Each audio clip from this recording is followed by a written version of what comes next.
Boa tarde a todos. É uma satisfação iniciar aqui o nosso seminário. É um tema de extrema importância e atualidade, diante de todos a relevância com que as ações emergenciais ligadas a barragens e barragens de rejeitos assumiram no nosso presente, em que todos se preocupam com as ações emergenciais. Vou passar para a Giane. Giane vai conduzir a sessão e apresentar os nossos convidados que nos honram com a presença nesse seminário e valorizam extremamente as informações que vão ser colocadas, porque são pessoas com extrema experiência e competência no assunto. São a doutora Andressa e o capitão Filho. Passo para a Giane, para ela fazer as apresentações e conduzir a sessão. Boa tarde a todos e todas. Estão aqui junto comigo o Matheus e a Natália. Estamos representando a Pimenta de Ávila Consultoria, que vem atuando há mais de 30 anos na área de gestão de risco, segurança e emergência de estruturas geotécnicas, com atuação na avaliação, diagnóstico e encaminhamento de soluções. Gostaria de apresentar e agradecer a participação dos nossos convidados. Estão conosco a excelentíssima doutora Andressa Lanchotti, procuradora de Justiça de Minas Gerais, e o ilustríssimo capitão Paulo Firme, diretor de redução de risco de desastres da Defesa Civil do Estado de Minas Gerais. Além disso, eu gostaria também de aproveitar a oportunidade para agradecer o apoio do capitão Júnior Silvano Alves, diretor em Educação em Proteção e Defesa Civil, que contribuiu para a idealização e realização deste evento, juntamente com a geóloga Marta Salai. A doutora Andressa Lanchotti é promotora de Justiça do Ministério Público do Estado de Minas Gerais. Lidera a força-tarefa do Ministério Público, que atua no caso Brumadinho. Coordena o Centro de Apoio Operacional de Meio Ambiente do Ministério Público do Estado de Minas Gerais. É membro do Conselho Editorial do Centro de Estudos e Aperfeiçoamento Funcional do Ministério Público de Minas Gerais. Coordena a pós-graduação de lato sensu em Direito Ambiental e Sustentabilidade, Teoria e Prática. É professora CAF, da Fundação Escola Superior do Ministério Público de Minas Gerais, e coordena a Comissão Permanente do Meio Ambiente, Habitação, Urbanismo e Patrimônio Cultural. Muito obrigada, doutora Andressa, e seja muito bem-vinda.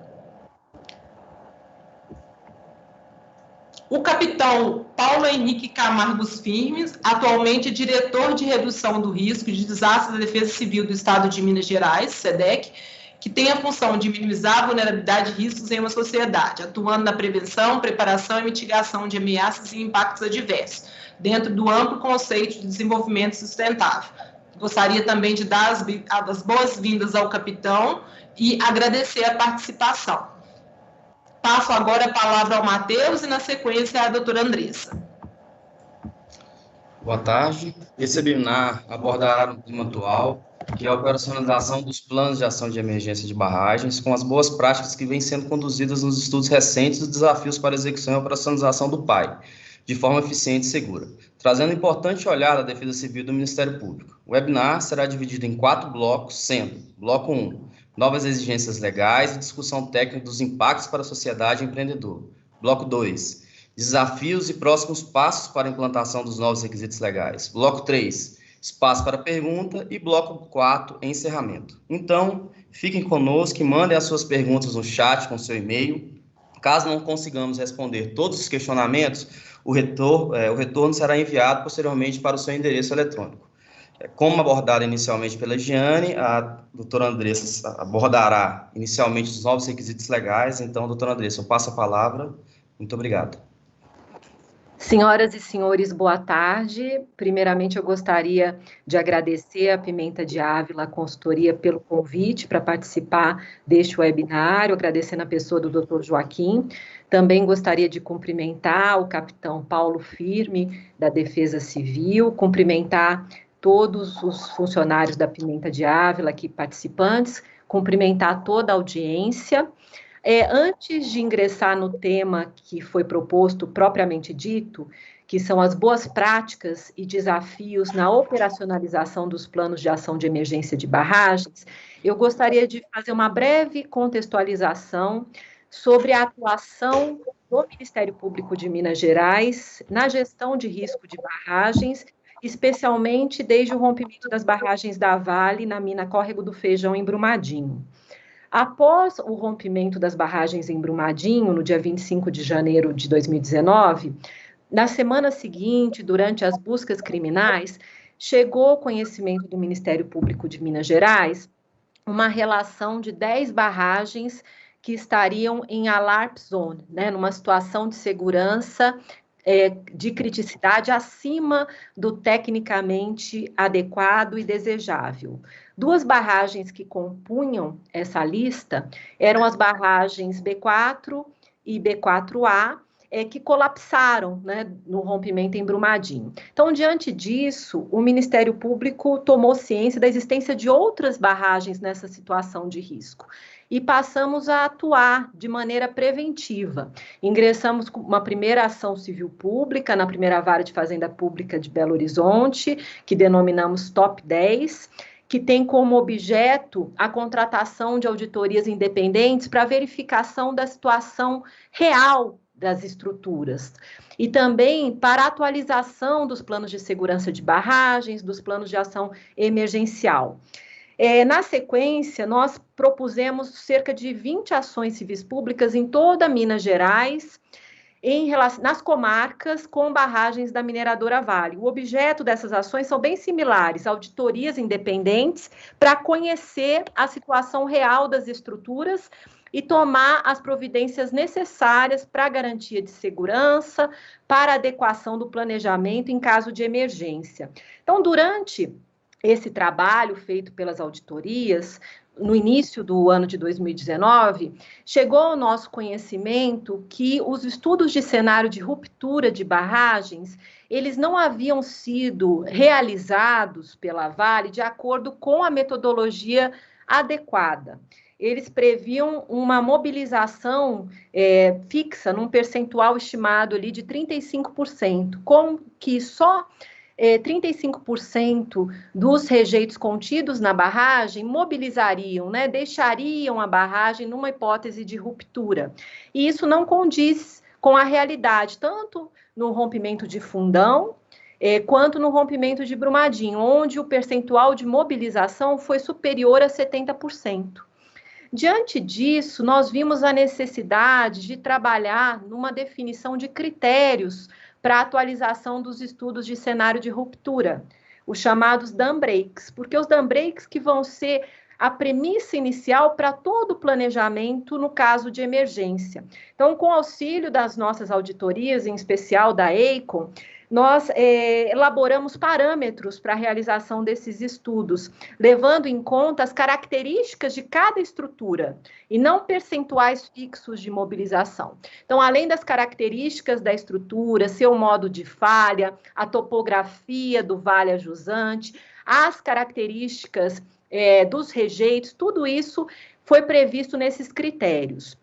Numa primeira atuação coordenada com a Defesa Civil do Estado de Minas Gerais, nós expedimos um ofício conjunto, MPMG e Defesa Civil, no qual a Defesa Civil requisitou dos mineradores várias informações sobre as barragens, né, várias informações sobre as estruturas, e determinou a atualização, elaboração dos estudos de cenário de ruptura de acordo com esses parâmetros técnicos, para que o estudo de ruptura fosse o mais realístico possível. Então, isso se iniciou no ano passado em Minas Gerais, e após negociação com a Vale, nós firmamos um termo de ajustamento de conduta no dia 23 de setembro de 2019, que nós apelidamos de TAC Dam Break. Por esse acordo, a Vale se comprometeu a atualizar, né, todos os estudos de cenário de ruptura das barragens em Minas Gerais, cadastradas na Política Estadual de Segurança de Barragens, de acordo com a nova metodologia, e realizar estudos de cenário de ruptura para as outras barragens cuja a lei exige esses estudos de acordo com essa metodologia. Isso é uma inovação em âmbito global, né? Essa metodologia não era utilizada também em outros países. A partir daí, houve uma ampla discussão técnica, foi realizado um workshop em Denver, nos Estados Unidos, com a participação das auditoras do Ministério Público, da Vale, de técnicos internacionais, especialistas na matéria, e aí se construiu essa nova metodologia, né, que está sendo utilizada pela Vale. Então, as barragens em nível 3 já tiveram seus estudos atualizados de acordo com essa nova metodologia. Então, isso nos trouxe muita informação que mostra a necessidade de atualização dos planos de ações emergenciais das barragens para que eles sejam, de fato, efetivos. Feita essa contextualização inicial, eu peço licença aos senhores para compartilhar uma apresentação bem breve, na qual eu procuro ilustrar as principais mudanças legislativas referentes aos planos de ações emergenciais de segurança de barragens. No próximo slide, nós vamos trazer aqui algumas inovações da Lei 14.066 de 2020. A Lei 14.066, ela foi sancionada no dia 30 de setembro desse ano, e ela trouxe mudanças, aprimoramentos muito significativos agora em âmbito nacional, não apenas em planos de ações de emergência de barragens, mas também toda a gestão de risco de barragens, né? Só para citar aqui, a nova lei da Política Nacional de Segurança de Barragens, ela determinou a descaracterização de todas as barragens a montante, fixando prazos para isso, proibiu a construção de novas barragens pelo método de alteamento a montante, entre outras inovações. Uma grande inovação da lei, já conseguida em Minas Gerais, com a publicação da nossa Política Estadual de Segurança de Barragens, a Lei 23.291 de 2019, sancionada no dia 25 de fevereiro de 2019, foi a proibição da construção de barragens se identificadas comunidades nas chamadas zonas de autossalvamento, que são aquelas áreas abaixo, né, a jusante da estrutura, na qual não haveria tempo das autoridades agirem na hipótese de um desastre. Então, hoje, em âmbito nacional, já há uma proibição nos mesmos moldes da existente para Minas Gerais, proibindo barragens se identificar as pessoas nas AS. Por quê? Porque nos desastres recentes, praticamente a totalidade dos óbitos acometeram essas pessoas, né, que estavam na zona de autossalvamento, porque o planejamento para atuação em emergência, ele não estava adequado.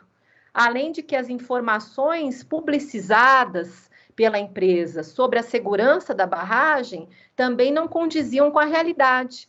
É preciso lembrar que tanto a barragem de Fundão quanto a barragem B1 em Brumadinho detinham declarações de condição de estabilidade positivas, né, conferidas por auditores tidos como independentes. Então, formalmente, eram barragens seguras, mas na prática elas colapsaram sem qualquer possibilidade de chance, né, de sobrevivência aquelas pessoas que estavam nas AS. Então, há uma primeira inovação trazida pela Lei 14.066, foi a exigência de elaboração de plano de ação emergenciais para todas as barragens destinadas à acumulação ou disposição de rejeitos de mineração. Então, ampliou-se o rol das barragens que precisam elaborar seus PAI-BMs.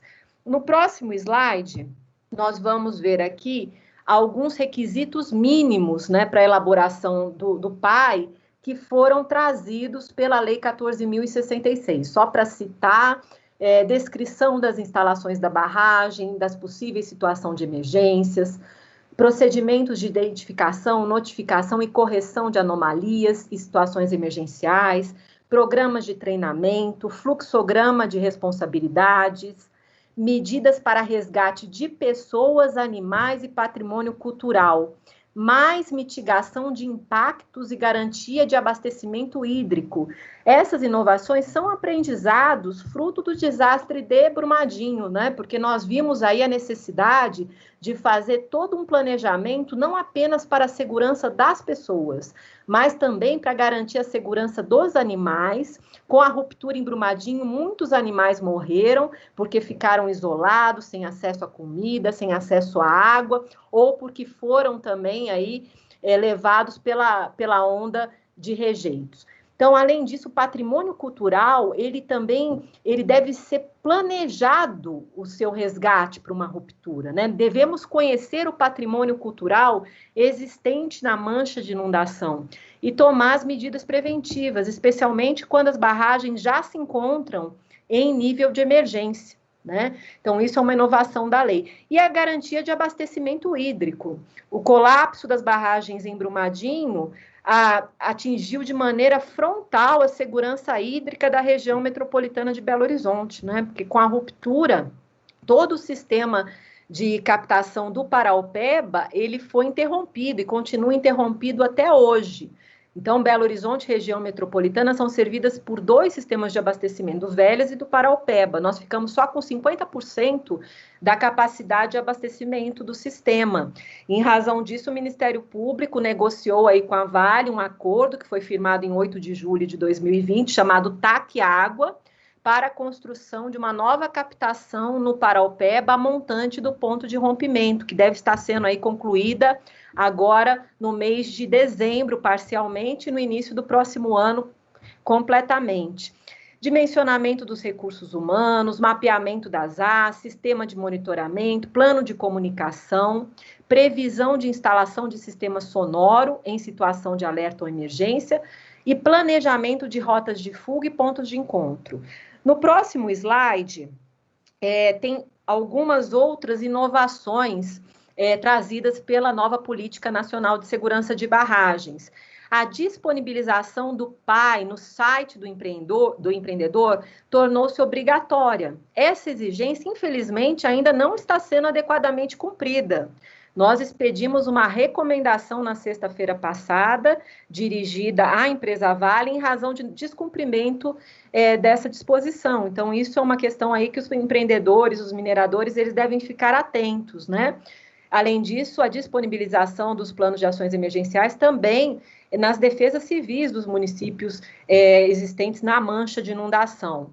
O PAI ele deve ser elaborado antes do primeiro enchimento do reservatório, ele deve ser feito de maneira participativa, colaborativa. Toda elaboração do PAI deve contar com a participação da sociedade civil, para que ele seja o mais efetivo e o mais realístico possível. São obrigatórios simulados periódicos, e há um ponto aqui bastante importante que está previsto no parágrafo 6º do artigo 12 da Lei 14.066.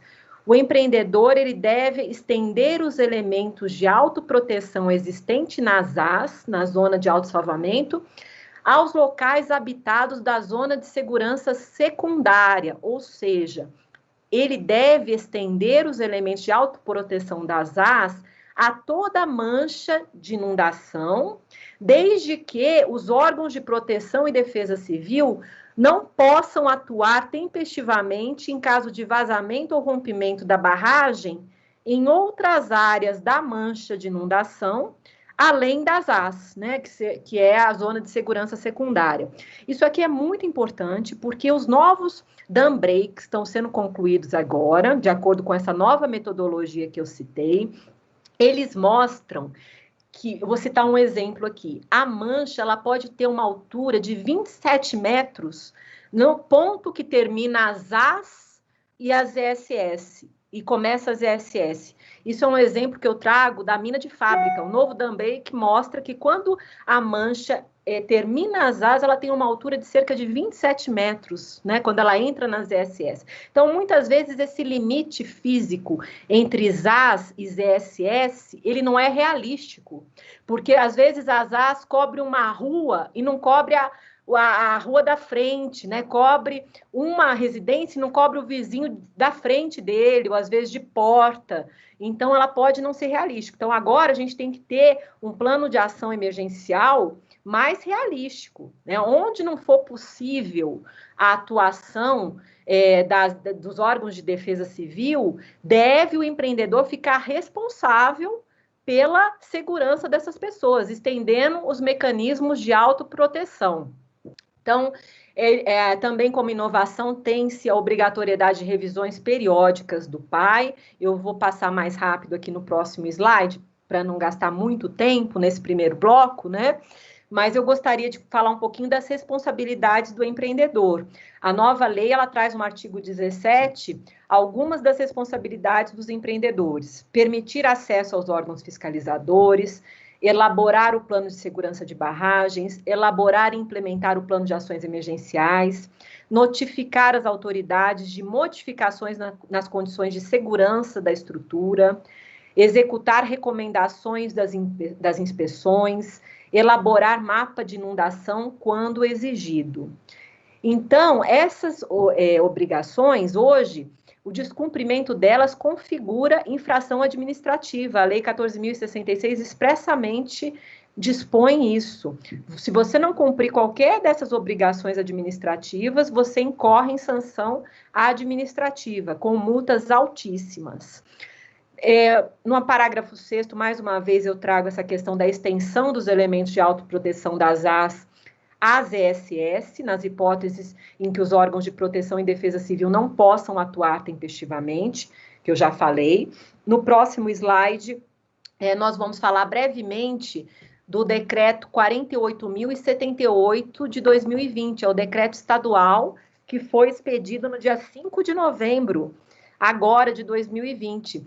Ele vem regulamentar o PAI em âmbito estadual, em especial o artigo 9º da Política Estadual de Segurança de Barragens, que trata do PAI, a Lei 23.291 de 2019. Então, esse decreto, ele contou até com a colaboração do Ministério Público. Nós tivemos oportunidade de atuar de maneira colaborativa com a Defesa Civil e com a Secretaria Estadual de Meio Ambiente e demais órgãos do SISEMA, fazendo sugestões ao texto do decreto, né? Então, essas sugestões, a maioria delas foram acatadas. Então, hoje nós temos aí uma regulamentação muito mais completa em relação ao PAI. Há uma vacatio legis de 90 dias, esse decreto ainda não está em vigor, mas eu acho que ele vai ser aí um material muito importante para a utilização dos mineradores, né? Ele torna mais claras as obrigações previstas tanto na lei federal quanto na política estadual de segurança de barragens. Então, é muito benéfico para a implementação efetiva do PAI. Determina que caberá à Coordenadoria Estadual da Defesa Civil definir os critérios para a extensão dos elementos de autoproteção das aos locais habitados das ESS, nos quais não for possível a Defesa Civil agir tempestivamente, né? No próximo slide, nós vamos falar um pouquinho também da atuação da sociedade, né? O decreto também prevê a atuação e o engajamento da sociedade. No artigo 12, parágrafo 2º, está disposto que o empreendedor deverá, antes do início do primeiro enchimento, elaborar, implementar e operacionalizar o PAI e realizar reuniões com as comunidades para apresentação do plano. Então, antes de entrar em operação, a barragem deve ser feito também, além da consulta, da participação social para elaboração do PAI, reuniões com a comunidade para apresentação do PAI depois de formulado, né?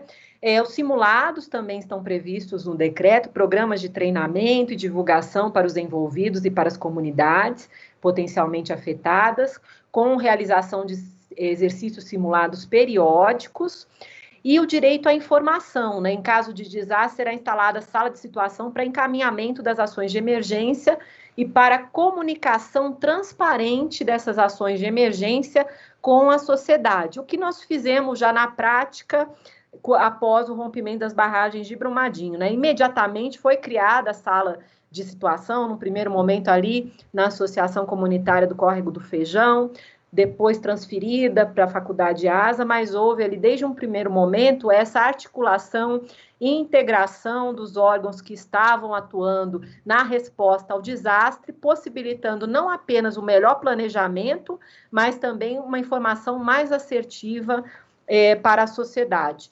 Já finalizando, no próximo slide, eu falo um pouquinho desses elementos fundamentais para uma autoevacuação segura nas AS e nos locais das ESS, onde não é possível, né, as autoridades agirem. Então, o que é necessário para ter uma autoevacuação segura?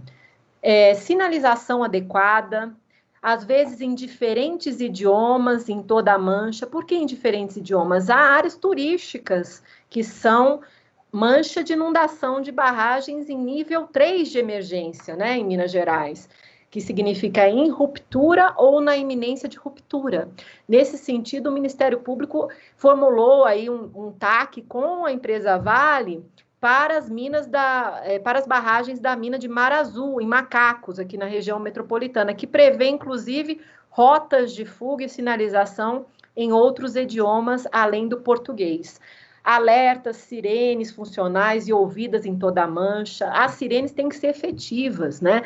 Na prática, há aí exemplos de mau funcionamento, não funcionamento de sirenes na ocorrência de desastres. Então, tudo isso tem que ser objeto de treinamentos para verificar se na emergência realmente esses dispositivos sonoros, se eles vão ser ouvidos na Mancha toda, se eles vão funcionar, né? Informação, atualização e divulgação regulares do plano de ações emergenciais e do plano de segurança de barragens. No próximo slide, eu queria falar um pouco da diferença da responsabilidade do poder público e do empreendedor diante da zona de segurança secundária. No próximo slide, eu faço aqui uma diferenciação da situação anterior da política nacional de segurança de barragens antes das inovações trazidas pela Lei 14.066 e hoje. Antes, não havia menções à zona de segurança secundária. A portaria da NPM 70.389 definia as ESS, mas sem conferir proteção às populações nelas residentes. A proteção das ESS era autorregulada pelo empreendedor, ou em caso de desastres, ela era deixada a cargo da Defesa Civil. Hoje não, o empreendedor ele deve estender esses elementos de autoproteção das às ESS sempre que necessário, e além disso ele deve ser responsável pelo todo o planejamento das ações de emergência em toda a mancha de inundação. Planejamento não apenas para garantir a segurança das pessoas, mas para garantir a segurança dos animais, a salvaguarda do patrimônio histórico e cultural, o abastecimento hídrico da população, entre outras funções essenciais. Pode passar, por favor? Então, eu queria agradecer nessa oportunidade de fazer essa primeira contextualização referente ao primeiro bloco e depois nós voltamos aí para falar um pouco dos desafios na implementação desses planos de ações emergenciais. Muito obrigada.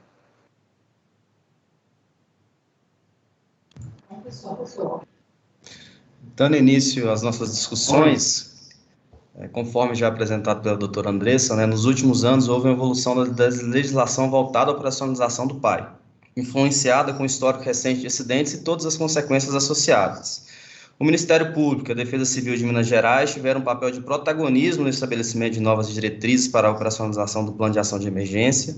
Como exemplo, né, já em 2019, houve a publicação do Ofício Circular 02 de 2019, onde foram solicitadas para o empreendedor informações e ações para atuação em situação de emergência, como também detalhamento do conteúdo a ser considerado nos estudos de ruptura hipotético, estando este assunto em consonância com a Lei 14.066 de 2020 e com o Decreto 48.078 de 2020, que a doutora Andressa já detalhou os tópicos, que foram os últimos requisitos legais promulgados para o processo de gestão de emergência, né? Então, esses requisitos legais exigem do responsável legal de barragens o cumprimento de novas exigências voltadas à gestão de emergência, objetivando maior segurança para as pessoas inseridas nas áreas afetadas por possíveis rupturas. Sendo assim, podemos indicar alguns itens relevantes que já, de certa forma, já foram retratados pela doutora Andressa, mas para o nosso tópico de perguntas e respostas, é interessante a gente reforçar. Então, primeiro item, o sistema de monitoramento e controle de estabilidade da barragem deve estar integrado aos procedimentos emergenciais. Item 2, deve existir um plano de comunicação e programas de treinamento para divulgação aos envolvidos, pessoas potencialmente afetadas nas ASAs. Então, as ASAs e ESS, desculpa. Item 3, deve ser abordados os recursos necessários e medidas específicas em articulação com o poder público para resgatar atingidos pessoas e animais. Item 4, deve existir uma previsão de instalação do sistema sonoro ou de outras soluções tecnológicas de maior eficácia em situação de alerta ou emergência. Item 5, os órgãos de proteção de defesa civil e os representantes da população da área potencialmente afetada devem ser envolvidos na fase de elaboração do PAI. Então, eles participam e agregam a partir do cenário de cada região. Item 6, devem ser estendidos os elementos de autoproteção existentes nas AS aos locais habitados das ESS, nos quais os órgãos de proteção e defesa civil não possam atuar tempestivamente. Item 7, no caso de barragem de mineração em processo de instalação ou de operação em que seja identificada a comunidade nas AS, deverá ser feita a descaracterização da estrutura ou reassentamento da população e o resgate do patrimônio cultural, ou obras de reforço que garantam a estabilidade efetiva da estrutura. Considerando os tópicos abordados acima e a apresentação da doutora Andressa, doutora Andressa e capitão Firme, a gente vai abordar algumas perguntas para a gente retratar e tentar dinamizar a nossa webinar. Então, pergunta número 1. Qual o impacto da nova legislação para a sociedade e as responsabilidades associadas ao empreendedor? Doutora Andressa e capitão Firme, podem ficar à vontade. Eu sugiro passar a palavra agora ao capitão Firme, né, para suas considerações também inicial, tendo em vista que eu estendi um pouquinho aqui na palavra, daí depois a gente volta para as perguntas, pode ser? Perfeito, perfeito.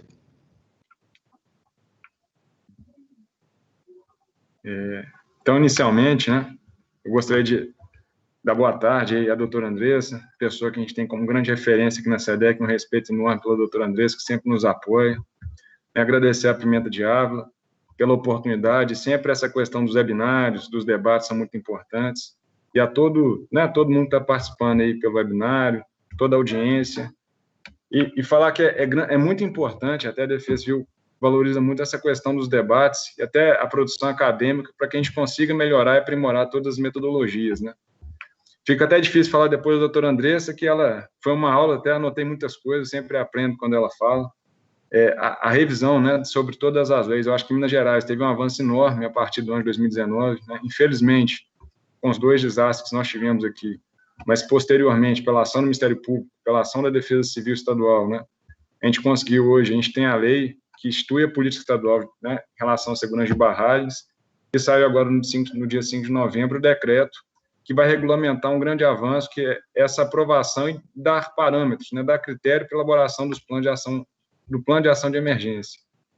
Uma coisa, assim, para a gente começar até esse debate, as perguntas, que a gente está bem curioso para saber, acho que tem muita coisa em razão da aprovação do próprio decreto, todo mundo deve saber como é que vai funcionar isso a partir de agora, né? Mas a grande questão do plano de ação de emergência que a Defesa Civil vem preconizar é que ele tem que ser um documento simples, objetivo, né?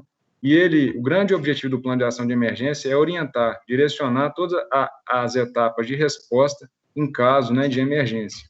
Um grande ponto, que foi um ponto de muito debate no ano passado, até essa publicação do decreto, em relação a quando que o plano deve ser acionado, né? Até no ofício conjunto que foi enviado pelo Ministério Público, pela Defesa Civil aos empreendedores, a gente solicitou que as empresas determinassem para a gente qual que é o critério objetivo que cada empreendedor ou cada geotécnico iria adotar para considerar que aquela barragem, que é responsabilidade deles, estaria numa situação de risco. Muitos vieram comentar com a gente a dificuldade de trazer um fator matemático, né? Mas a questão que a gente quis trazer e otimizar, por que essa questão é tão importante? Porque se você não tem um fator ou um indicador que fale quando que o seu plano deve ser acionado, você nunca vai acionar aquele plano.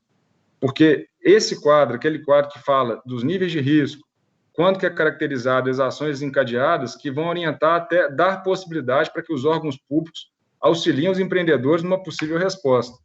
Sem esse quadro, sem essa informação tão simples, um plano, às vezes, dispendioso, um plano enorme, não é válido e ele não é utilizado, como a gente pode ter visto nos 2 incidentes ocasionados. Existiam planos, só que os planos, quando que eles deveriam ser acionados? E qual que é a informação que vai auxiliar o processo de tomada de decisão?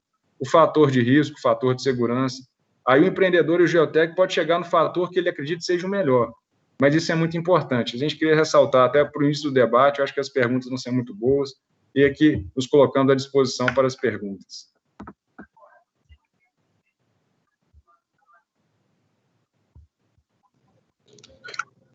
Perfeito, então. Muito obrigado, viu, capitão Firme. Vamos iniciar a etapa, então, das perguntas. A primeira pergunta qual a importância da nova legislação, né, dos novos 2 requisitos legais abordados pela doutora Andressa e pelo capitão Firme para a sociedade e as responsabilidades associadas ao empreendedor, aos empreendedores? Doutora Andressa, capitão Firme. Eu acho que, assim, eu falei um pouquinho do papel do empreendedor, eu acho que ampliou bastante, né, a responsabilidade do empreendedor. Esse foi um lado bom, positivo das mudanças legislativas. Nós vimos que, na prática, muitas questões do planejamento não eram adequadamente endereçadas nos pais, né? Abastecimento hídrico, quando você tem um atingimento de um estabelecimento essencial para a população. Hoje a gente tem que fazer, o empreendedor ele é responsável por esse planejamento de uma maneira muito mais completa. O dever de prestar informação de maneira adequada também ele foi ressaltado, porque nós vimos que na prática também que as informações elas não estavam sendo repassadas de maneira adequada, só de uma maneira formal, né? Tanto que depois do rompimento em Brumadinho, cerca de 40 barragens tiveram seus níveis de emergência acionados em Minas Gerais. Então, não quer dizer que a situação mudou de 2019 para cá. Não, era uma situação de risco já existente que a sociedade não conhecia. Então, a transparência ela está sendo cada vez mais exigida dos empreendedores, desde o momento da elaboração do PAI até a sua implementação. Nesse ponto, já vou entrar um pouquinho na questão dos desafios. Eu acho que é importante a gente ter um PAI, como disse o capitão Firme, simples, né? Assim, a grande vantagem, o lado positivo, o melhor PAI é quanto mais simples ele for e quanto melhor ele consiga atingir as comunidades. Então, as manchas de inundação são documentos técnicos muito complexos, né? Os dam breaks são documentos complexos e eles não compõem obrigatoriamente o plano de ação emergencial. Mas, por outro lado, é necessário passar essas informações para a sociedade de uma maneira mais clara, inclusive a mancha, para elas poderem se preparar para uma situação de desastre. Nesse sentido, nós estamos trabalhando no desenvolvimento de materiais de fácil acesso para a população, manchas simplificadas, onde tem ali os pontos de encontro, rotas de fuga. Nós começamos isso com a Vale para o complexo minerário de Itabira, porque estava sendo planejado um simulado bastante grande agora para setembro, né? O capitão Firme pode falar um pouco sobre isso também depois, em relação à barragem Santana, que é uma barragem de água, e não foi possível realizar esse simulado em razão da pandemia, né? Porque a Itabira tem uma particularidade que as zonas de autossalvamento são extremamente populosas. Varia ali de 9 mil pessoas, 12 mil pessoas morando nas AS, né? O que é um desafio para a Defesa Civil. Então, a necessidade de fazer simulados periódicos. Como não foi possível fazer simulados, nós desenvolvemos, né? Solicitamos à Vale, junto com os nossos auditores, que é com base nas melhores práticas internacionais, que ela desenvolvesse manchas simplificadas, banners, folders, para entrega para a população. Então, isso está sendo feito e vai ser aí disponibilizado agora, ainda nesse período chuvoso. A nossa ideia é expandir isso para o resto do estado. Então, eu acho que é interessante colocar isso para os mineradores, para que eles comecem a pensar em como passar essas informações de maneira mais acessível para a sociedade, porque em breve eu acho que isso vai ser uma exigência por parte dos órgãos públicos fiscalizadores e reguladores.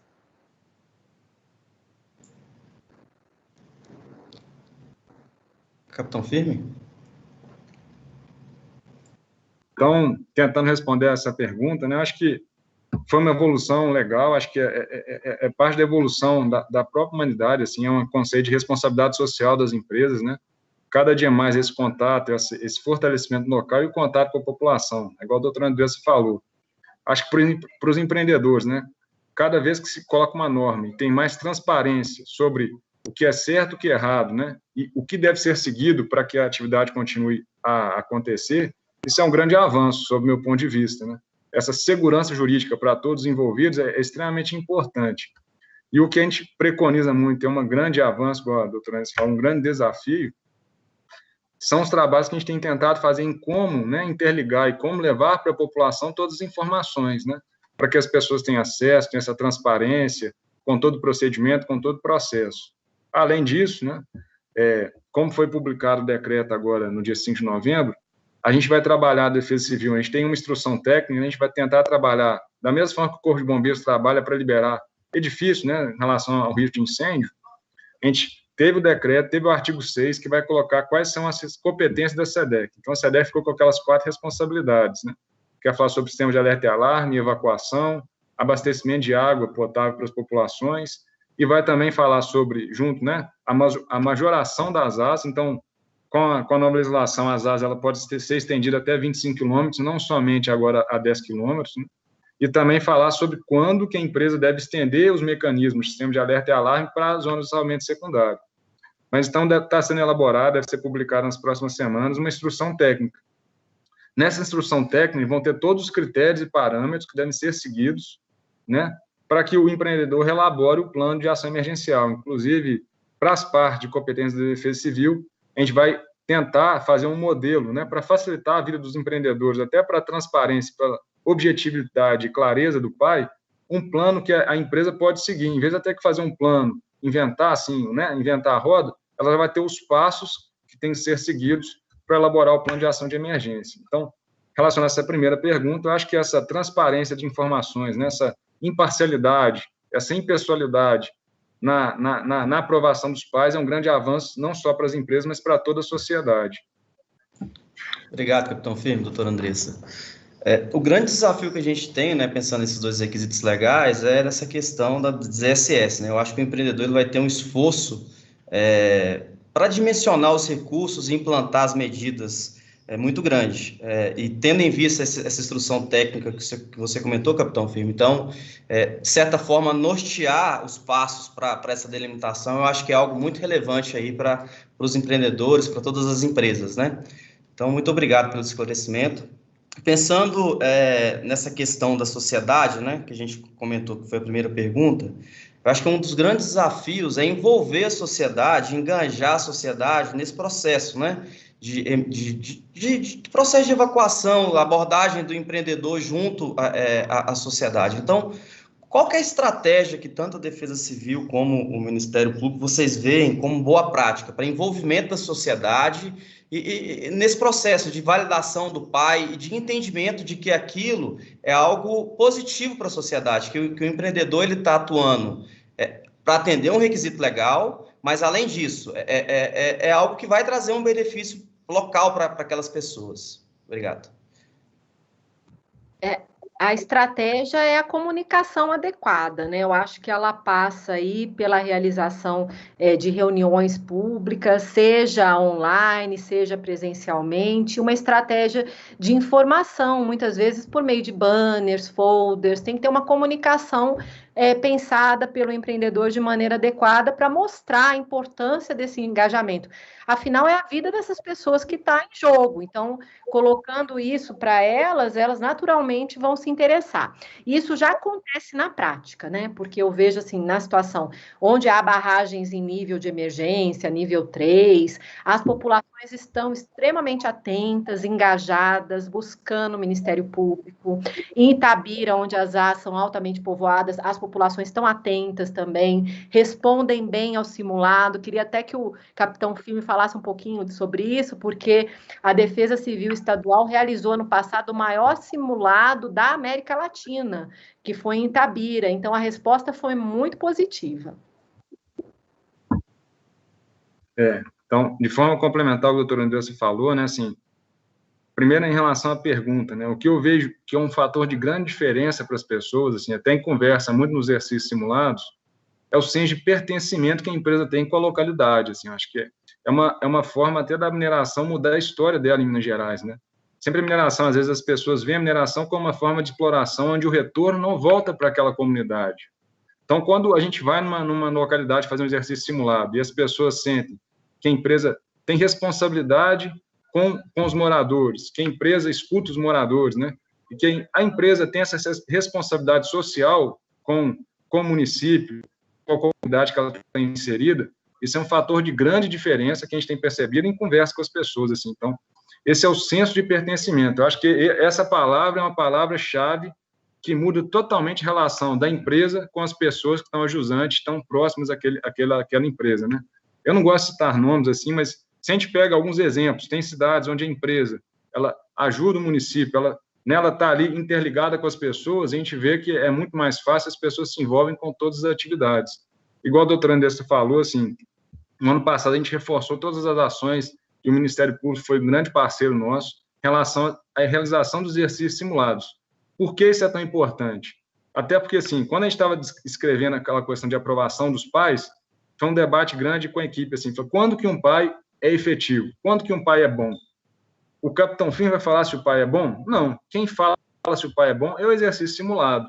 Se o exercício simulado é feito e ele atende aos objetivos a que ele é proposto, se as pessoas conseguem sair das suas residências no tempo suficiente, essa elaboração do pai foi um processo, foi correto. Então, daí a importância, igual o simulado em Itabira, né, o maior na América Latina, foi um grande desafio que toda a equipe teve aqui. A gente teve um envolvimento muito grande, contou com, né, toda a comunidade. A gente agradece também a toda a população de Itabira que participou do exercício simulado, porque ele também é para a comunidade, para a população, um momento de criticar, de falar assim, se está certo ou se está errado, né? Se a gente deixa de participar do exercício simulado, a gente deixa, às vezes, de trazer um ponto que tem que ser corrigido no próprio plano. Então, foi um ponto que a gente bateu muito no ano passado e vai continuar batendo. Com essa aprovação dos pais, né, com esse procedimento para aprovação, o simulado ele vai continuar sendo uma obrigatoriedade para os empreendedores né, realizar nas AS e nas SS aí. Né? Então, essa é a pergunta. Eu acho que, então, o sentimento de pertencimento é o que diferencia a relação da comunidade com o empreendedor. Obrigado, capitão Firme, doutora Andressa. Pensando aí nas melhores práticas, né, a doutora Andressa citou na apresentação dela, e capitão Firme, você também citou algumas, né, como, por exemplo, a questão aí das placas de rota de fuga escrito em mais de um idioma, o exercício de simulado, né, o envolvimento das comunidades desde o início da elaboração do PAI, que é um requisito legal agora, né? Você não tem que só elaborar o PAI, hoje você já tem que elaborar o PAI e chamar as comunidades para uma consulta, para apresentar as ações definidas dentro desse documento, que é um documento tão relevante. Então, além dos itens que vocês já citaram, né, eu acho que tem várias opções e várias itens que podem trazer um resultado positivo. Então, quais as melhores práticas para garantir uma autoevacuação segura? Além dessas que vocês citaram, existem outras, como, por exemplo, a gente já viu alguns projetos que o empreendedor pintava o meio-fio dentro das AS para esclarecer para a população que onde estava pintado o meio-fio de vermelho era as AS, onde não estava pintado o meio-fio de vermelho estava fora da zona de autossalvamento. Queria que vocês trouxessem mais alguns exemplos, só para enriquecer mais esse tópico, que é algo tão relevante aí para a sociedade, né? Muito obrigado.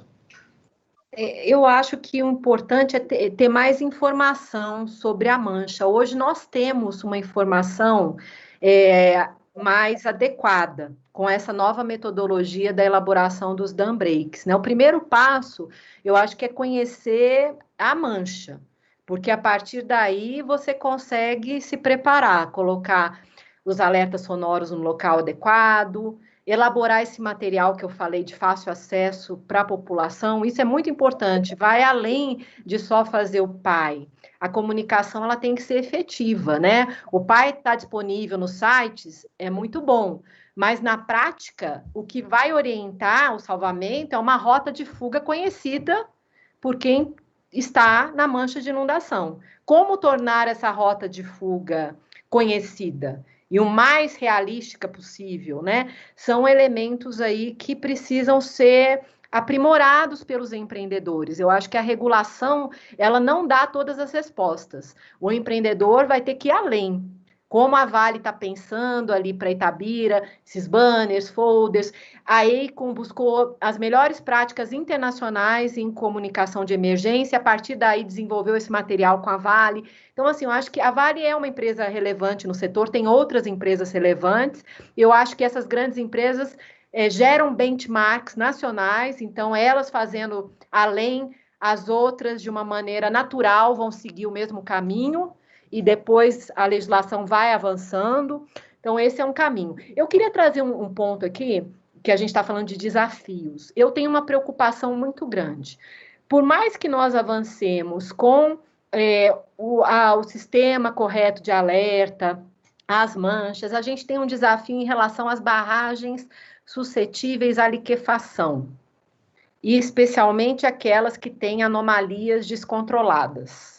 Porque você não tem tempo de fazer uma evacuação adequada numa hipótese de ruptura, numa barragem desse tipo, né? A prática já mostrou aí como que aconteceu a ruptura em Fundão, como que aconteceu a ruptura de B1. Então, nós temos barragens suscetíveis à liquefação em nível 2 de emergência, né? Hoje, a ZAS é evacuada nessas barragens. Pela norma, só o nível 3 requer evacuação compulsória, mas a praxe já é evacuar em nível 2, né? Agora, a Defesa Civil, ela não pode agir em nível 2, forçosamente, né? Pela norma, a Defesa Civil só pode atuar no exercício do seu poder de polícia quando estiver numa iminência de desastre. Capitão Firme depois pode falar um pouco sobre isso. Então, eu acho isso uma fragilidade normativa muito importante, que pode colocar todo o planejamento em xeque e torná-lo não efetivo. Uma ruptura com barragens em nível 2, né?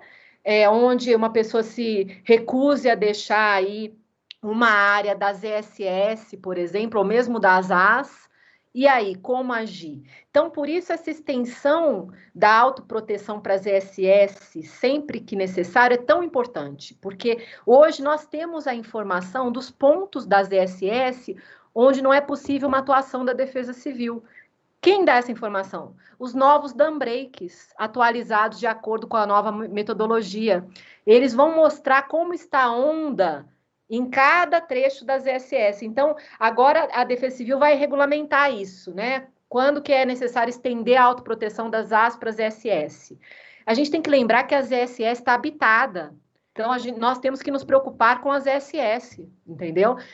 Os mineradores têm que se preocupar em ter uma sinalização efetiva nas ESS, rotas de fuga. Animais não saem sozinhos, a maioria deles. Os animais continuam nas ESS, os de grande porte. Eles podem morrer na hipótese de uma ruptura. Então, esse planejamento para a fauna, o resgate do patrimônio cultural. Então, esse é um desafio que ainda não está totalmente endereçado no meu ponto de vista. Então, né, senhor, tentando complementar o que o doutor Andressa falou sobre boas práticas em relação à comunicação. Às vezes o empreendedor ele quer muito uma fórmula já pronta, assim, o que eu tenho que fazer, né? Quais são as boas práticas? Defesa Civil nas escolas, esse é um passo extremamente importante, que quando a gente educa as crianças, a gente está preparando o futuro, né? Até porque as crianças, quem muda a casa, né? Quem muda a residência, a criança, ela muda o comportamento dos pais. Um fato importante que a gente ressalta, né? Assim, pelas estatísticas dos simulados que a gente executa. Quem participa de exercício simulado? Qual que é o público? Todos são convidados, mas a grande parte, né? Assim, são mulheres, crianças e idosos. Esse é o público que se torna sensível com relação à preparação, ao risco, né? Então, todo tipo de ação que tiver esses três públicos, né, como foco, eu acho que vão ser ações de muito sucesso. Agora, mais do que isso, né, é importante escutar a localidade, conversar com a população, igual a doutora Andressa falou. Minas são muitas, né? Assim, eu não posso pegar Itabira e falar que é igual Nova Lima e posso falar que é igual Araxá. Cada comunidade, cada município tem sua realidade. Por isso a importância da empresa sentar com as pessoas e escutar. Porque aquelas pessoas, por exemplo, esse próprio exemplo que você deu aí, sobre a pintura dos paralelepípedos, né? Quem deu essa sugestão? Foi um trabalhador da empresa que é residente local. Falou assim, por que, além das placas, a gente não pode pintar o paralelepípedo? Porque para as pessoas ficou mais fácil. Então, essa solução veio da própria população, da importância que a doutora Andressa falou de conversar com a população. Isso é muito importante. A empresa tem que conversar, tem que sentar, escutar as opiniões, que essa construção vai ser consolidada e vão chegar em soluções muito boas e efetivas. E, às vezes, soluções que vão despender menos recursos, vão ser mais simples e vão atingir mais as pessoas daquela localidade. Agora, a doutora Andressa falou inicialmente, é um ponto dificultador para a Defesa Civil essa questão do risco iminente, né? A Defesa Civil acaba tendo o poder de polícia só podendo agir, não só a Defesa Civil, né? Como qualquer outro órgão de resposta, e tanto a Polícia Militar, o Corpo de Bombeiros, quando caracterizado o risco iminente. Da importância que a gente, né, no início que a gente falou daquela tabelinha que fala quais são os fatores que vão levar ao empreendedor falar se é um nível 1, nível 2 ou nível 3 de emergência. Isso é extremamente importante. E daí também a importância que a gente dá, e a gente precisa que os empreendedores sejam sinceros e claros com a gente quando for uma situação real de risco, para que a gente possa auxiliar e possa ajudar nas ações necessárias, inclusive na evacuação. Obrigado, capitão Firme, doutor Andressa.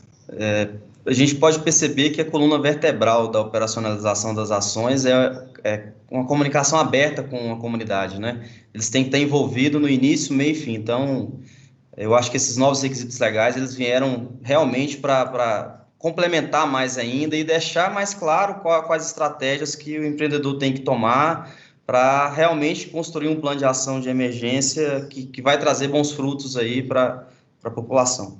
Eu queria agradecer, eu vou passar a palavra agora para a Natália, ela vai continuar com algumas perguntas. Muito obrigado. Natália, por favor. E agora a gente vai dar início para o bloco 2, que vai abordar os desafios e os próximos passos para a implantação dos novos requisitos legais. Já foi trazido muita coisa para que o PAI fosse mais objetivo, para melhorar a comunicação. Então, acho que é importante a gente entrar agora nessa questão dos desafios e pensar já nos próximos passos que a gente pode dar nesse sentido. Para atendimento aos novos requisitos legais, o capitão Firme ele já trouxe um pouco, né, da publicação da instrução técnica, que vai ter um maior detalhamento para a elaboração do PAI. Hoje, nós temos como base o Caderno de Orientações da Defesa Civil. Então, se vocês pudessem falar um pouco sobre os desafios na construção dessas determinações e esses próximos passos para o detalhamento, trazendo, por exemplo, alguns itens de padronização de placas, padronização das rotas de fuga, da velocidade de deslocamento, ou alguma especificação da característica da especificação do sistema de alerta, resgate da população, enfim.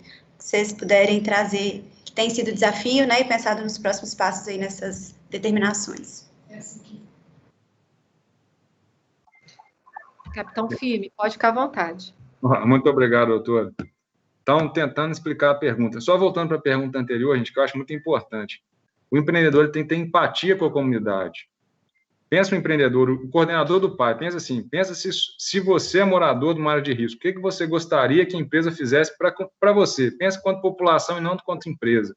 Pensa que sua mãe, sua irmã, seu pai moram numa área de risco. Isso que a gente quer. Então, sobre a comunicação, tenham empatia com as pessoas. Esse é o grande questão, assim, para melhorar o processo como um todo. Voltando à pergunta da Natália, tá, só quis fazer um adendo, que eu acho que isso é muito importante.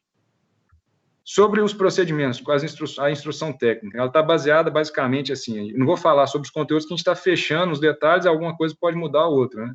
A gente vai expor o conteúdo mínimo que o PAI tem que ter para atender às exigências da Defesa Civil. Então, o empreendedor ele vai ter que ter, né, assim, a gente tem as exigências federais, tem as exigências do decreto, então vai ter a exigência da Defesa Civil, dos órgãos de meio ambiente, do IEF.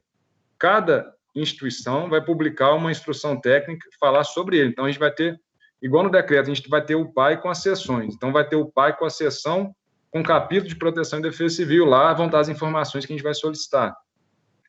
Então, os mapas de inundação vão ser necessários, igual a doutora Anderson falou, que estão sendo melhorados, junto com todo esse empreendimento, todo esse apoio que é extremamente importante para a gente. A questão, né, sobre o sistema de alerta e alarme, qual que é um tópico que a gente pretende melhorar? O empreendedor agora, igual avião não voa com motor só, né, assim, vamos falar assim, grandes aviões, né, avião menor, monomotor, sim, mas grandes aviões que fazem grandes viagens, tem sempre mais de um motor, né? Então, o sistema de alerta e alarme, a gente vai preconizar a existência sempre de um sistema principal e um sistema secundário, tá? Então, o empreendedor, aí a gente vai colocar os requisitos, a gente vai começar a exigir que existe, eu tenho a sirene é o sistema principal. E se a sirene der errado, se parar de funcionar, né? Porque muita tecnologia, normalmente, às vezes, fica sem luz, dá problema, dá pane elétrica, então a gente vai ter que ter um sistema que vai ser backup para que atue em caso do erro do primeiro sistema. Sobre evacuação, né? Eu já falei em algumas palestras, a gente preconizou 3 indicadores que a gente vai expor para vocês, para os empreendedores, aí vai ser um cálculo. Por que a gente tentou achar por meio de cálculo? Para tornar o processo impessoal, não é o capitão firme, né? Assim, a SEDEC, e o empreendedor vai saber. Quando você fez os cálculos, chegou naquele resultado, você vai saber se seu pai vai ser para nível 2 ou para nível 3. Como assim? A gente fez certos experimentos e falou qual que é a velocidade média da pessoa caminhando. Então, a gente vai fazer, o empreendedor vai ter que calcular qual que é o tempo do ponto mais distante até chegar numa área de segurança, até o ponto de encontro. Então, o primeiro critério. Aí você vai ter que comparar qual que é o tempo de chegada do rejeito, qual que é o tempo que a pessoa chega. Então, se meu tempo de saída da mancha for menor, né? Quer dizer, meu tempo for maior do que a chegada do rejeito, o rejeito chega antes, o seu plano vai ser válido não para nível 3, ele vai ser objetivamente já válido para nível 2. Então, a sua barragem não vai valer para nível 3 porque o tempo de sair daquela pessoa é insuficiente. Mas, então, você vai calcular o tempo, você vai ter que fazer um cálculo que a gente colocou de vazão de pessoas para saber se vai ter acúmulo. Por exemplo, eu tenho uma rua que tem 1,5 m e por aquela rua vão sair 500 pessoas. Então, a gente vai ter uma fórmula que vai falar assim, essas 500 pessoas vão sair de quanto tempo pela rota de fuga que tem 1,5 m de comprimento. Então, você vai saber também, meu tempo é suficiente, mas eu sei que vai dar um ponto de gargalo naquele local. Então, a sua evacuação vai ficar comprometida. E a terceira questão que você vai ter que levar em consideração é o tamanho do ponto de encontro. Isso por quê? Teve um empreendedor que chegou assim, eu tenho 14 mil pessoas nas minhas áreas, e eu tenho 7 pontos de encontro. Aí você pensou, ok, então você tem que tirar 14 mil pessoas e levar para 7 pontos de encontro. Agora, 7 pontos de encontro, um cálculo básico, 14 dividido por 7, 2 mil pessoas por ponto de encontro. A gente vai ter que calcular, até pegou instruções e manuais referentes a comportamento de público em locais, em estádios, em grandes eventos, para saber um indicador. Então, vai ter um indicador que você vai calcular qual que é o tamanho mínimo que você tem que ter do seu ponto do ponto de encontro. Porque se eu levo 2 mil pessoas para lá, 50 metros quadrados não cabem 50 mil pessoas. Então, eu vou reter o fluxo de evacuação. Então, vão ser 3 cálculos básicos para que você calcule a sua evacuação. E algumas coisinhas mais que a gente vai trazer, assim, com relação ao abastecimento de água potável, também a gente utilizou muito a própria tabela de engenharia, na engenharia hidráulica, sobre os volumes mínimos que tem que ser fornecidos para uma pessoa para um cálculo de edifício normal. Então, isso vai ser debatido, vai ser apresentado de forma mais pormenorizada nas instruções técnicas, assim, né? Se a gente quiser, a gente está à disposição depois para a gente falar só sobre isso, porque eu acho que são muitas pautas, são muitas questões, né, que a gente tem que debater, e eu não vou conseguir falar sobre tudo agora, aqui, em 10 minutos, do tudo que está sendo tratado na instrução técnica. Muito obrigada, capitão. Doutora Andressa, você quer acrescentar mais algum ponto? Não, sobre esse ponto específico, eu acho que o capitão já explicou bastante. Não tem necessidade. Sim, foi ótimo. Então, passando para a segunda pergunta aí desse bloco, seria mais focado na questão de, se a gente for falar na proteção das comunidades, como que a gente consegue diferenciar as responsabilidades, no caso do poder público, com o empreendedor, considerando a atuação nas SS ou da mancha de inundação como um todo, né, que é a forma que vem tratando também nesse novo decreto, pensando nas definições do plano de contingência municipal em relação ao plano de evacuação, né, que é desenvolvido pelo empreendedor, e considerando também a parte de atuação conjunta entre empreendedor e o poder público. Eu acho que a construção do plano ela tem que ser, desde o início, conjunta. Do poder público e do empreendedor. Então, tanto a Defesa Civil Estadual quanto as defesas civis dos municípios inseridos na mancha de inundação devem participar de todo o processo de elaboração, né, do PAI e também desses informativos que eu citei, onde colocar as rotas de fuga, os folders, banners disponíveis. É o poder público ali que vai apresentar as informações, né, para o empreendedor. O empreendedor, muitas vezes, ele não tem acesso a todas essas informações, ele não sabe a melhor maneira de fazê-lo.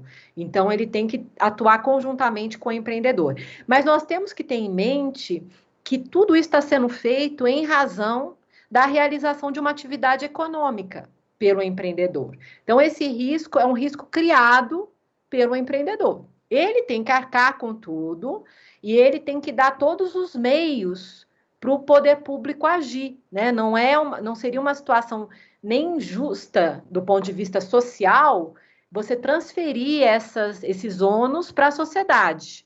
Então, tanto a nova lei 14.066, quanto o decreto estadual aqui de Minas Gerais, né, recém-editado, 48.078, eles deixam isso muito claro. O empreendedor ele vai disponibilizar todos os meios, né? Daí é claro que a Defesa Civil tem o seu papel institucional de fazer o suporte, o apoio na situação de emergência, mas o empreendedor ele vai ter que prover esse custeio para a Defesa Civil atuar de maneira eficaz. Esse ponto que eu queria ressaltar, mas deixar o capitão falar melhor aí sobre essa atuação conjunta na elaboração do PAI. Então, muito obrigado, doutora, né? Tentando complementar. Para a Defesa Civil, onde estão os limites? Né? Onde encontra o PAI e o plano de contingência? Qual que é o critério? A lei, né? O dispositivo legal. Então, assim, qual que é a lei vigente no Estado de Minas Gerais? A Lei 23.291, né, de 2019. E ela é bem clara no seu artigo 9º. Quais são as competências? O que tem que constar no PAI? Então, evacuação de pessoas, sistema de alerta e alarme, mitigação dos impactos ambientais, abastecimento de água potável, proteção do patrimônio cultural, hoje são responsabilidades que estão no PAI. E o PAI é responsabilidade do empreendedor pela portaria da ANM, né? Então, o que não estiver abarcado no PAI tem que ser abarcado no plano de contingência. Mas, igual a doutora Andressa falou, o que muda? O PAI é responsabilidade do empreendedor e os órgãos públicos podem apoiar o empreendedor na elaboração do PAI. O plano de contingência é um plano que é responsabilidade da Defesa Civil Municipal elaborar. Só que o empreendedor não se exime das ações do plano de contingência, ele deve apoiar o município quando solicitado.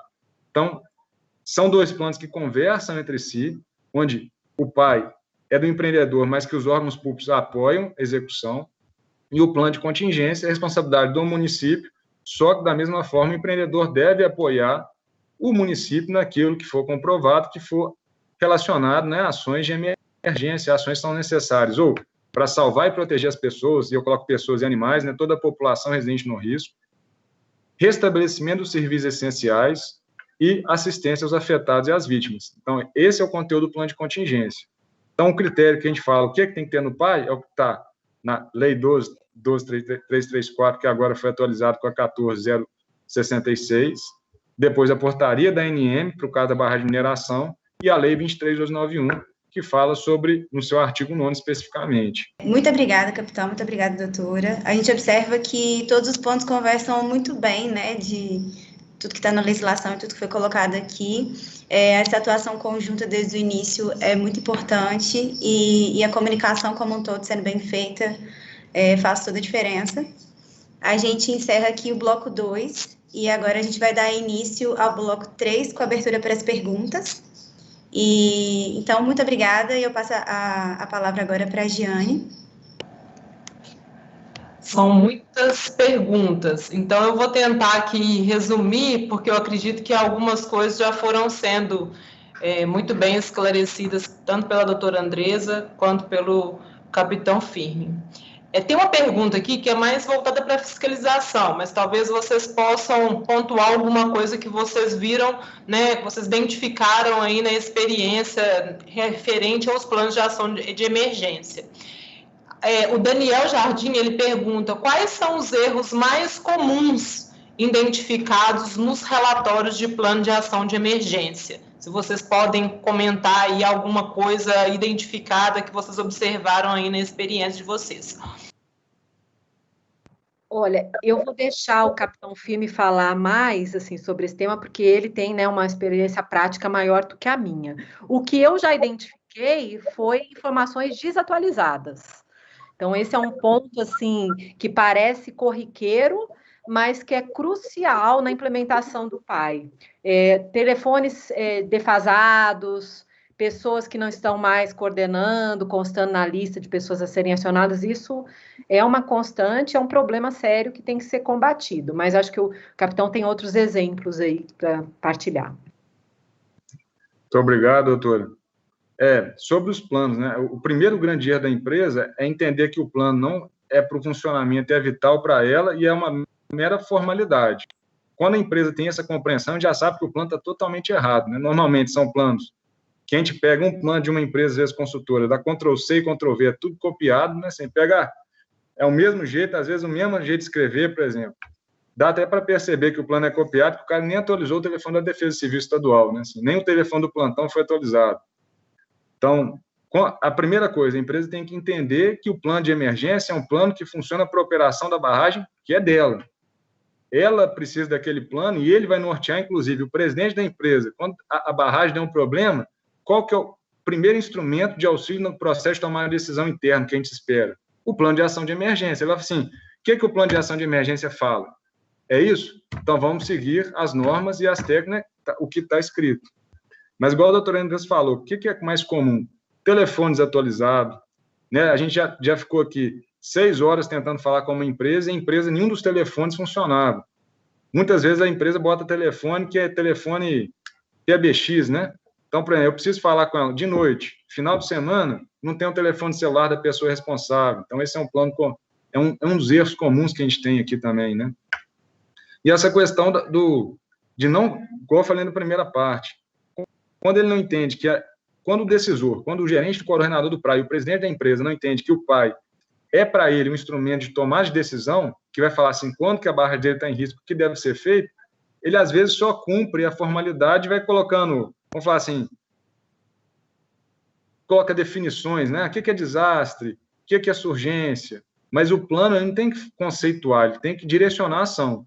Então, são erros comuns que a gente tem aqui, né? E a gente espera que com a instrução, né, que a gente possa auxiliar, e a gente está de portas abertas para qualquer empreendedor que queira melhorar seu plano. Assim, é interesse da sociedade que os planos sejam de qualidade, sejam efetivos.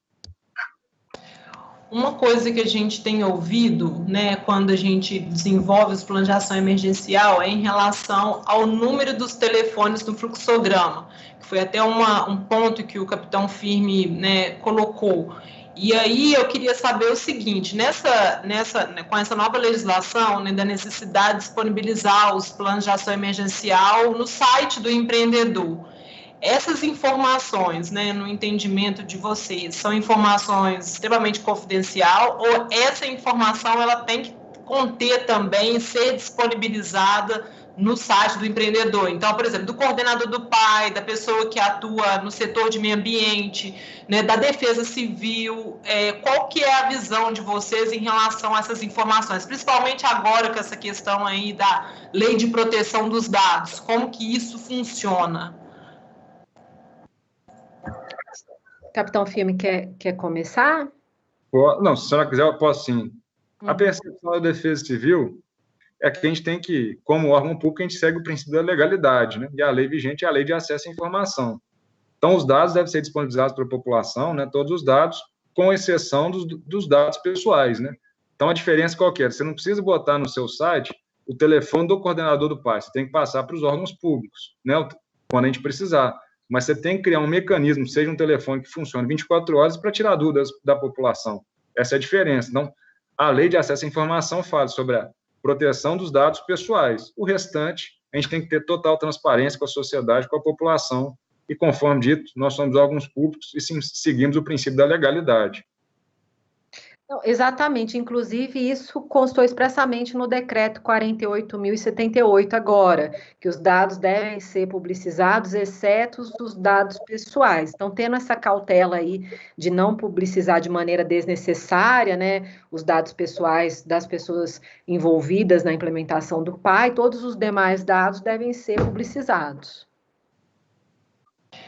Uma outra pergunta que foi realizada é de quem é a responsabilidade pela análise do estudo de Dambreak, que embasa o PAI-BM, visto que trata-se de dados técnicos de alta especificidade? Eu acho que não tem nenhuma previsão expressa no sentido de aprovação dos estudos de cenário de ruptura, salvo engano. O que há hoje são parâmetros, critérios para a elaboração desses estudos. A resolução da Agência Nacional de Mineração 32 de 2020, ela trouxe esses parâmetros. Ela incorporou os parâmetros do Ofício Conjunto número 2, 2019, do Ministério Público e Defesa Civil. Hoje são parâmetros nacionais para a elaboração dos dambreaks. Então, é necessário que eles sejam realizados com a técnica adequada, né, e que eles retratem a realidade seguindo aqueles critérios. Só que não tem ali, e claro, quem for o realizador dos estudos, ele vai responder isso, né, vai responder pessoalmente pela correta elaboração dos estudos, inclusive, tem a sua responsabilidade técnica.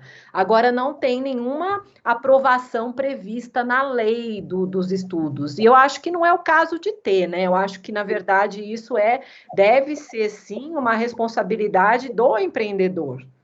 Os órgãos de fiscalização, eles vão verificar se os critérios foram obedecidos, mas o empreendedor responde por fazer um dambreak adequado, né? Na minha visão, é assim que deve funcionar o sistema.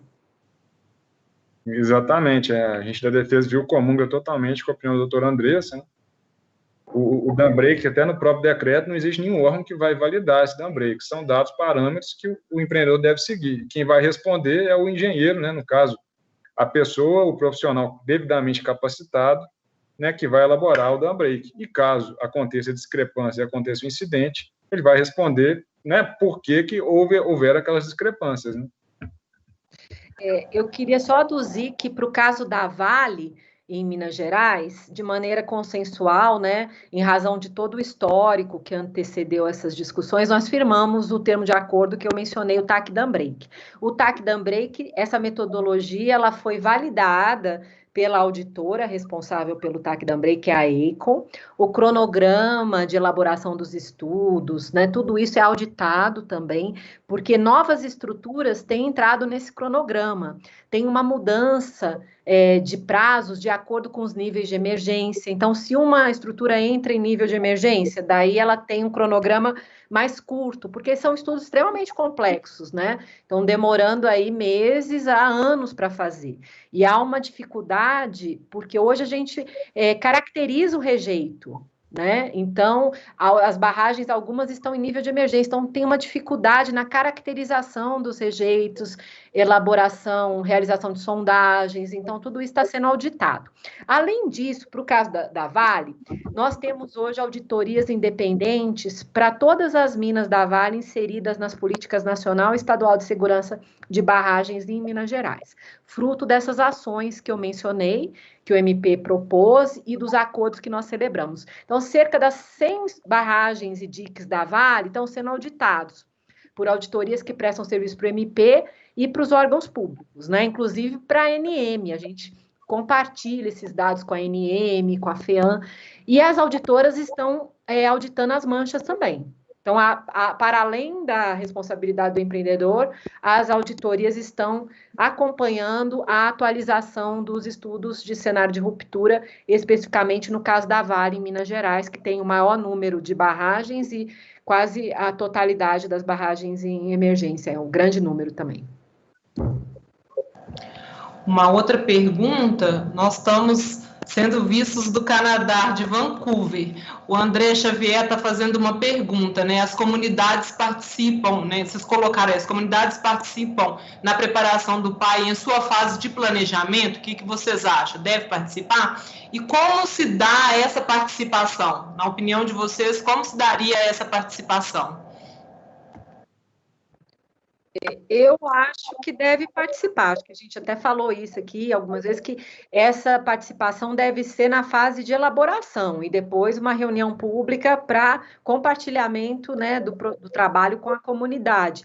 Tem uma dificuldade hoje maior em relação à participação como um todo, em razão da pandemia, mas é possível realizar a participação na pandemia, né? Nós fizemos, o CISEMA fez uma audiência pública híbrida recentemente, agora, em outubro, para o caso Samar, com licenciamento ambiental. Então, assim, é possível você fazer híbrida, que eu falo, com participação presencial, obedecidas regras sanitárias e participação pela internet, porque nem todas as comunidades têm acesso à internet. Então, o ideal é que haja participação, sim. E outros mecanismos são possíveis também, coleta de contribuições, né? Tudo isso é uma forma de participação no planejamento, né, capitão Firme? Concorda que tem participação? Não, exato, doutor. Assim, o PAI é um documento técnico, né? A gente vai botar indicadores que vão ter que ser seguidos. E onde que entra a participação popular, que é extremamente importante?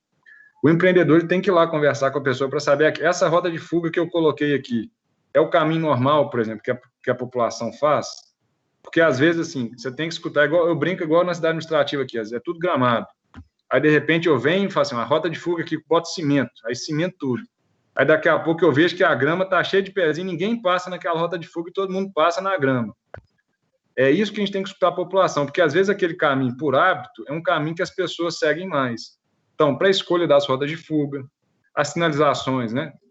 Os locais que têm mais aglomeração de pessoas, tem que ser coisas, né, que tem que escutar o cidadão.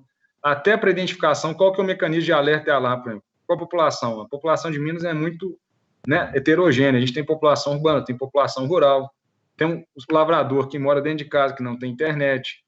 Então, como que eu vou comunicar com aquela pessoa? A empresa ela precisa bater na porta daquela pessoa e falar assim, né, eu tenho um empreendimento aqui, eu trabalho aqui, eu estou precisando instalar um sistema de alerta e alarme. A sirene, o senhor vai escutar a sirene? Eu escuto. Qual que é outra? O senhor escuta rádio? O senhor vê televisão? Qual que é outra forma que eu consigo comunicar com o senhor? Então, isso é importante para a participação popular. São duas partes do PAI.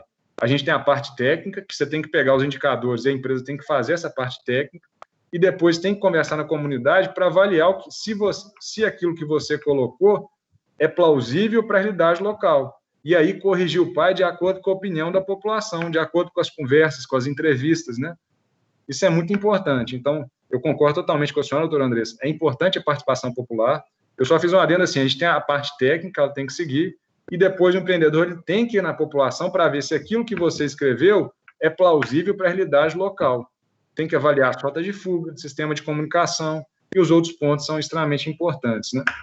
Eu concordo plenamente. Eu acho que às vezes não é nem necessário uma reunião pública nessa fase inicial. É o que o senhor falou, às vezes é bater na porta mesmo, né? Lá da pessoa que está na mancha e saber se está funcionando ou não. É a realidade de Minas, né? O mineiro ele é muito, ele gosta que você vá lá, que você sente, que você entreviste. Isso é até uma coisa importante também, né? Que a população, Minas Gerais, a gente liga muito para a atenção que é dispensado para a gente, né? Se a população sentir que a empresa está despendendo atenção, que ela mesma está indo lá, né? E está se preocupando com a população, tem certeza que a população vai dar excelentes contribuições para os planos. Acho que mais uma pergunta, o Renato, ele está perguntando se utilizar, né, pegar os modelos utilizados para as grandes barragens ou para as barragens de grande porte, se não vai ficar uma linha de corte muito alta para os pequenos empreendedores ou para os empreendimentos de menor porte. O que vocês consideram em relação a isso, né? Se isso não inviabilizaria os pequenos projetos de mineração?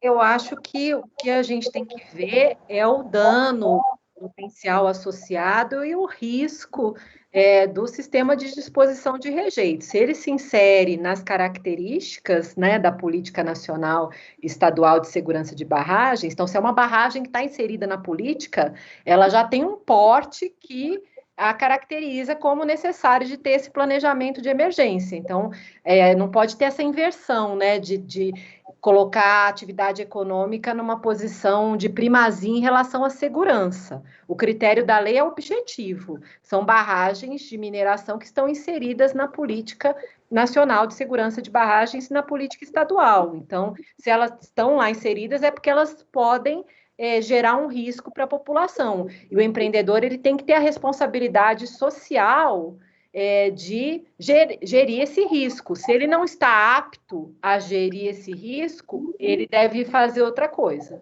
porque ele não pode criar um risco e deixar esse risco para a sociedade.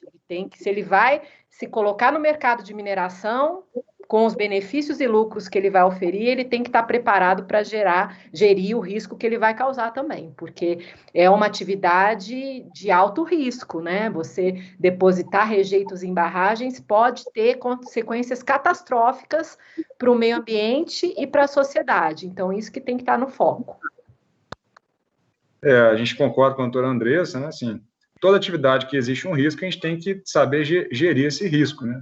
Da mesma forma que a doutora Andressa falou, assim, quando a gente vai andar de avião, você quer andar no avião que é manutenido, que sofre inspeção, que os pilotos são capacitados, né, que tem 2 motores, se um não funcionar, o outro vai funcionar, ou não, vou andar num avião que o piloto não é formado, sim, tentando trazer de uma forma mais simples, são exigências profissionais quando a gente lida com risco, né, da mesma forma que a aviação, outras áreas, a gente tem que ter uma série de critérios para minimizar os impactos e tentar fazer com que os eventos e os desastres não aconteçam, a mineração está entre essas áreas, né?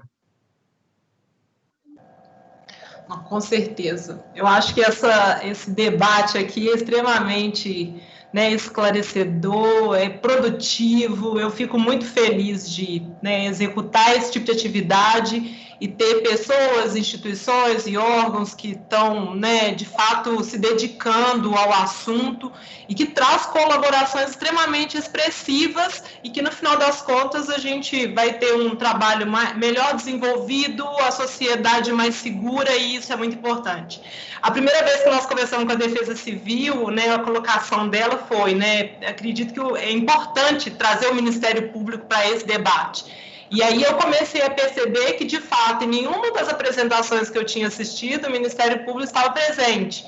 E tem um papel fundamental nesse processo. Então, assim, eu agradeço a Defesa Civil pela indicação, a doutora Andressa, que é extremamente ocupada, o capitão Firme também, que tem várias atribuições, mas que se dedicaram o tempo para poder estar aqui conosco. Tem várias perguntas aqui sendo realizadas, depois eu posso encaminhar.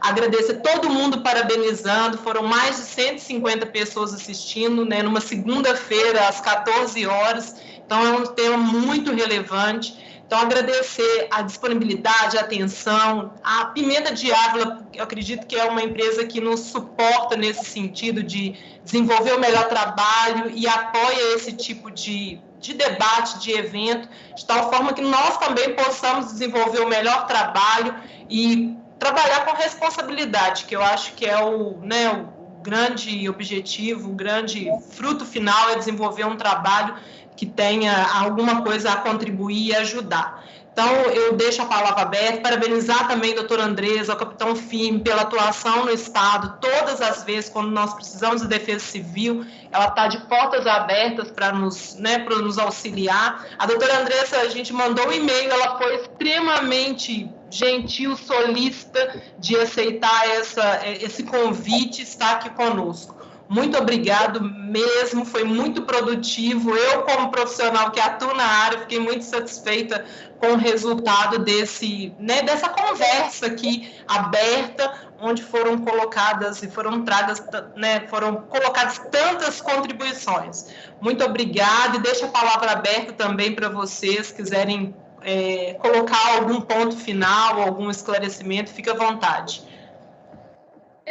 Eu queria só mesmo agradecer, né, pelo convite, a Pimenta de Ávila, parabenizar também pela iniciativa de realização desse evento, muito oportuno diante dessas inovações todas em relação à elaboração dos PAI-BMs, né? Queria também parabenizar o Capitão Firme pela sua participação aqui hoje, aprendi bastante com o senhor, e assim, a nossa colaboração com a Defesa Civil, ela tem sido muito profícua, né? Muito gratificante trabalhar em conjunto com uma equipe tão compromissada com a atuação pública como o senhor e seus colegas da Defesa Civil Estadual.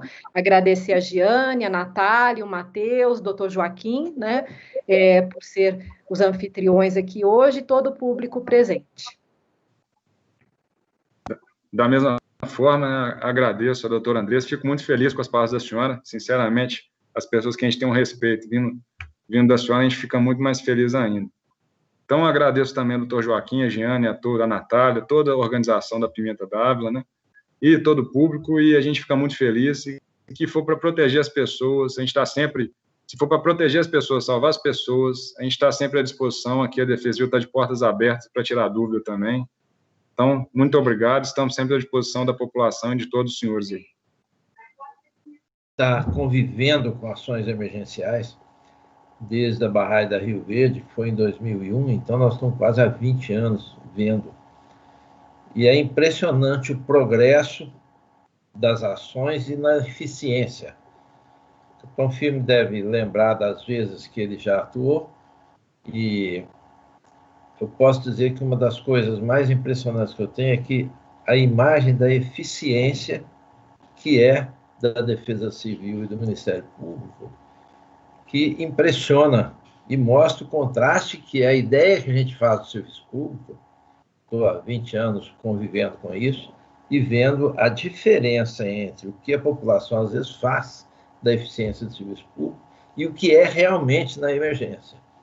Eu já participei de várias, dando apoio aos estudos de emergência e tudo, e realmente eu destaco uma das coisas mais eficientes que eu conheço nos órgãos governamentais são o Ministério Público e a Defesa Civil, que realmente trabalham com muita eficiência, trabalham acelerado, dia e noite, e produzem resultados que dificilmente a gente imaginaria possíveis. Então, eu faço essa pontuação aqui porque eu tenho cada dia mais uma valorização na imagem dessas instituições. E fico muito satisfeito de tê-los aqui participando desse webinar, mostrando aspectos importantes, e nós poderíamos ficar mais tempo, podemos fazer outros, que têm aspectos importantes que nós nem conseguimos abordar todos pela escassez do tempo. Mas a expressão da doutora Andressa, do Capitão Firme, foram tão claras que foi muito importante tê-los aqui. Muito obrigado, e obrigado pelo grupo da Pimenta que está aqui também dando suporte a isso.